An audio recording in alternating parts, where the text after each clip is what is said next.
ಬಿಡ್ತಾರೆ ಅವ್ರು. ನಿಮ್ದು ಹಳೇದು ಯಾರು ಇಟ್ಕೊಳಂಗಿಲ್ಲ, ಚೇಂಜ್ ಆಗಿರೋ. ಅದಕ್ಕೆ ಅವ್ರು ಹೇಳ್ತಾರೆ, ಒಡವೆ ತಾನೇನಪ್ಪುದು ಕೈ ಹಿಡಿದ ಮಡದಿ ಪರರ ಸಂಘ. ಆ ಸಂದರ್ಭದ ಕಾಲದಲ್ಲಿ ಹೇಳ್ತಾರೆ ಅವರು. ಯಾಕೆ ಹೇಳ್ತಾರೆ ಅಂದರೆ, ಕೈ ಹಿಡಿದ ಮಡದಿ ಇರ್ಬೋದು, ಅಥವಾ ಪತಿ ಇರ್ಬೋದು, ಮಕ್ಕಳಿರ್ಬೋದು, ನಾವು ಯಾರು ಇವ್ರು ನಮ್ಮ ಜೊತೆಗಿರ್ತಾರೆ ಅಂತ ನಾವೆಲ್ಲ ಬಯಸ್ತೀವಲ್ಲ. ಜೀವನ ಪರ್ಯಂತ ಜೀವಕ್ಕೆ ಕೊಟ್ಟಿರ್ತಕ್ಕಂಥವ್ರು ಇವ್ರು ನಮ್ಮ ಜೊತೆಗಿರ್ತಾರೆ ಅಂತ ನಾವು ಬಯಸಿದವರು ಗಂಡ ಸಾಯ್ಲಿ ಅಥವಾ ಹೆಂಡತಿ ಸತ್ತ ಮೇಲೆ ಅವ್ರ ಮಕ್ಕಳ ಸಂಘ ಹೋಗ್ತಾರೆ, ನಿಮ್ಮನ್ನು ಮರ್ತು ಬಿಡ್ತಾರೆ. ಭಾಳ ಅಂದರೆ 2 ದಿವಸ ನೆನ್ಪಿಡ್ತಾರೆ, ಅವ್ರ ಮಂದಿ ಸಂಘನೇ ಹೋಗ್ಬಿಡ್ತಾರೆ ಅಂತ ಹೇಳ್ತಾರವರು. ಕೈ ಹಿಡಿದ ಮಡದಿ ಪರರ ಸಂಘ, ಸಾವಿನ ಸಂಗಡ ಆರೂ ಇಲ್ಲ ಕಾಣ ನಿಕಳಂಕ ಮಲ್ಲಿಕಾರ್ಜುನ ಅಂತ ಹೇಳ್ತಾರೆ ಅವರು. ನಾವೆಲ್ಲ ಜೀವ ಕೊಡ್ತಕ್ಕಂಥ, ನೀವೆಲ್ಲ ಲಗ್ನ ಆಗ್ಬೇಕಾರೆ ಕೈ ಮೇಲೆ ಕಾಯಿ ಹಾಕ್ಕೊಂಡಿರ್ತಾರೆ.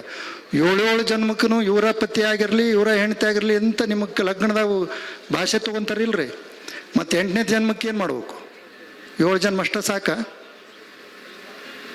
ಹಂಗೆ ಭಾಷೆ ತಗೊಂಡಿರ್ತಕ್ಕಂಥ ಗಂಡ ಅಕಸ್ಮಾತ್ ವಯಸ್ಸಾಗಿ ಸಾಯಕ್ಕೆ ಬಂದ ಅಂತ ತಿಳ್ಕೊರಿ, ಹೆಂಡತಿ ಕರೀತಾನೆ, ಮತ್ತು 7 ಜನ್ಮಕ್ಕೂ ನನ್ನ ಜೊತೆಗೆ ಇರ್ತೀನಿ ಅಂತಿಂದು, ಮತ್ತು ನಾ ಸಾಯಕ್ಕೆ ಕೂತೀನಿ, ನನ್ನ ಜೊತೆಗೆ ಬಾ ಯಾರೂ ಇಲ್ಲ ಅಂತ ಕರೆದ್ರೆ ಹೋಗ್ತಾಳನಕ್ಕಿ? ಅಕಸ್ಮಾತ್ ಹೆಂಡತಿ ಕರೆದ್ರೆ ನೀನು ಬಾ ನನ್ನ ಜೊತೆಗೆ ಹೋಗುನ್ ಇಬ್ರು ಜೊತೆಗೆ ಅಂತಂದ್ರೆ ಯಾರೂ ಬರಂಗಿಲ್ಲ. ಯಾರು ಜೀವಕ್ಕೆ ಜೀವ ಕೊಡ್ತಕ್ಕಂಥ ಗೆಳೆಯರು ಇರ್ತಾರಲ್ಲ, ನಾನು ಅವನ ಮಂದಿ ಎಲ್ಲ ನಿಂದಿರ್ತೀನಿ, ಸಾಯಕ್ಕೂ ನಿಂದಿರ್ತೀನಿ ಅಂತಿರ್ತಾರಲ್ಲ, ಸಾಯು ಟೈಮ್ನಾಗ ನಾವು ಗೆಳೆಯ ನಾ ಒಬ್ಬನ ಹೊಂಟೀನಿ ನೀನು ಬಾ ಜೊತೆಗೆ ಅಂದರೆ ಯಾರೂ ಬರಂಗಿಲ್ಲ. ಅದಕ್ಕೆ ಸಾವಿನ ಸಂಗಡ ಆರೂ ಇಲ್ಲ ಕಾಣ ನಿಕಳಂಕ ಮಲ್ಲಿಕಾರ್ಜುನ ಅಂತಾರೆ. ಅಂದರೆ ಇದು ವಾಸ್ತವ ಸತ್ಯ ನಮ್ಮಲ್ಲಿ. ಇದನ್ನು ನಾವೆಲ್ಲ ಅರ್ಥ ಮಾಡಿಕೊಂಡ್ರೆ ಈ ಜೀವನ ಸಾರ್ಥಕತೆ ಆಗ್ತದೆ. ನಾವೆಲ್ಲ ಬೇರೆ ಯಾವುದೋ ಇಂದ ಓಡ್ಕೊಂಡು ಹೊಂಟುಬಿಟ್ಟಿದ್ದೀವಿ. ಜೀವನದ ಸತ್ಯವನ್ನು ಯಾರು ಅರ್ಥ ಮಾಡ್ಕೊತಿರಲ್ಲ ಅವರು ಜೀವನದಲ್ಲಿ ನೆಮ್ಮದಿಯನ್ನು ಪಡೆಯೋಕ್ಕೆ ಸಾಧ್ಯ ಆಗ್ತದೆ. ಬರ್ತಕ್ಕಂಥ ಬಾಹ್ಯ ವಸ್ತುಗಳೆಲ್ಲ, ಭೌತಿಕ ವಸ್ತುಗಳೆಲ್ಲ ನಮ್ಮನ್ನು ಬಿಟ್ಟು ಹೋಗ್ತವೆ. ನಮ್ಮ ಜೊತೆಗೆ ಬರೋದು ಮಾತ್ರ ನಮ್ಮ ಆತ್ಮಶುದ್ಧಿ ಮಾತ್ರ ನಮ್ಮೊಂದಿಗಿರ್ತದೆ, ಆತ್ಮ ಕಲ್ಯಾಣ ಮಾತ್ರ ನಮ್ಮೊಂದಿಗಿರ್ತದೆ ಅನ್ನುವ ಸತ್ಯವನ್ನು ನಾವೆಲ್ಲ ಅರ್ಥಕೊಂಡು ಬದುಕಿದರೆ ಈ ಜೀವನ ಸಾರ್ಥಕತೆ ಆಗ್ತದೆ. ನಾವೆಲ್ಲ ಪಾಂಡವಮಟ್ಟಿ ಅಜ್ಜವ್ರು ಭಾಳ ಚಂದ ಹೇಳಿದ್ರು ಅವರು. ಮರ ಮತ್ತು ಮಠಕ್ಕೆ ಒಂದೇ ವ್ಯತ್ಯಾಸ ಇರೋದು, ಆ ಮಠದಲ್ಲಿರ್ತಕ್ಕಂಥ ಚುಕ್ಕಿ ಮಾತ್ರ. 2 ಕೆಲಸ ಒಂದೇ ಮಾಡ್ತವೆ.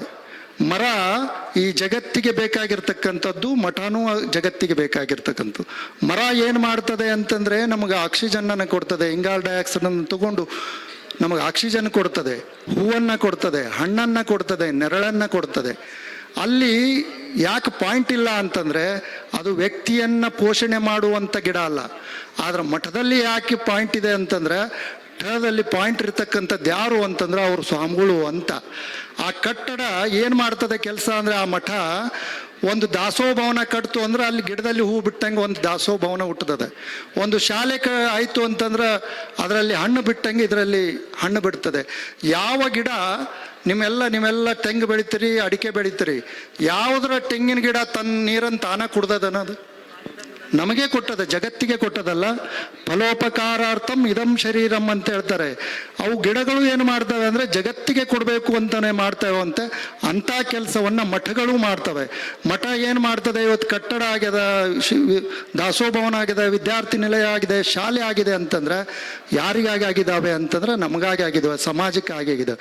ಯಾವುದನ್ನು ಸಮಾಜಕ್ಕೆ ಬಿಟ್ಟು ಹೋಗ್ತಾರದಲ್ಲ ಅವರನ್ನು ನೆನೆಸುವಂಥ, ಅವರನ್ನು ಸ್ಮರಣೆ ಮಾಡುವಂಥ ಕೆಲಸವನ್ನು ನಾವೆಲ್ಲ ಮಾಡ್ತಾ ಇದ್ದೀವಿ.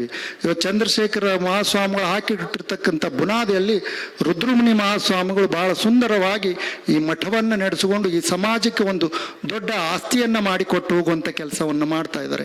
ಮಠ ಯಾಕಂತಾರ ಮಠ ಅಂದರೆ, ಯಾವ ಮಠ ಜನರ ಮಟ್ಟವನ್ನು ಸುಧಾರಿಸ್ತಲ್ಲ ಅದಕ್ಕೆ ಮಠ ಅಂತಾರೆ. ಅಂಥ ಮಠವನ್ನು ನೀವೆಲ್ಲ ಪಡ್ಕೊಂಡಿದ್ದೀರಿ ಸಮಾಜವರು. ಈ ಮಠವನ್ನು ಉಳಿಸುವಂಥ, ಬೆಳೆಸುವಂಥ ಕೆಲಸವನ್ನು ನೀವೆಲ್ಲ ಮಾಡಬೇಕು.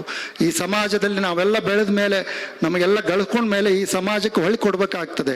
ಕೆರೆಯ ನೀರನ್ನು ಕೆರೆಗೆ ಚೆಲ್ಲಿ ವರವ ಪಡಿ ಅಂತ ಹೇಳ್ತಾರೆ ಜನರು. ಅದಕ್ಕೆ ಅಂಥ ಕೆಲಸವನ್ನು ನೀವೆಲ್ಲ ಮಾಡಬೇಕು ಅನ್ನೋ ಮಾತುಗಳನ್ನು ಹೇಳ್ತಾ, ಇವತ್ತು ದಾಸೋಹ ಭವನಕ್ಕೆ ಭಾಳಷ್ಟು ಮಂದಿ ದಾನಿಗಳು ದಾನವನ್ನು ಕೊಟ್ಟಿದ್ದಾರೆ. ಆ ದಾನ ಕೊಡೋದ್ರಿಂದ ಆಗುವಂಥ ಲಾಭ ಏನು ಅಂತಂದ್ರೆ ನಿಮ್ಮ ಬದುಕು ಸಾರ್ಥಕತೆ ಆಗ್ತದೆ. ಅಂಥ ಸಾರ್ಥಕತೆ ಬದುಕನ್ನು ನೀವೆಲ್ಲ ಪಡ್ಕೋರಿ. ಸ್ವಾಮೀಜಿಗಳು ಮಾಡ್ತಾ ಇರ್ತಕ್ಕಂಥ ಕಾರ್ಯಕ್ಕೆ ನೀವೆಲ್ಲ ಹೆಗಲಾಗಿ ಕೈಯಾಗಿ ಅವ್ರಿಗೆ ಸಾಥ್ ಕೊಟ್ಟರೆ ಈ ಸಮಾಜಕ್ಕೆ ಒಂದು ಒಳ್ಳೆಯ ಸಂಸ್ಕಾರ ಕೊಡುತ್ತಾ ಇರತಕ್ಕಂಥ ಮಠ ನಿರ್ಮಾಣ ಆಗ್ತದೆ ಅನ್ನೋ ಮಾತುಗಳನ್ನು ಹೇಳ್ತಾ ಪೂಜ್ಯರಲ್ಲಿ ಶರಣಾರ್ಥಿಗಳನ್ನು ತಿಳಿಸಿ ನನ್ನ 2 ಮಾತು ವಿರಾಮ ಕೊಡ್ತೀನಿ.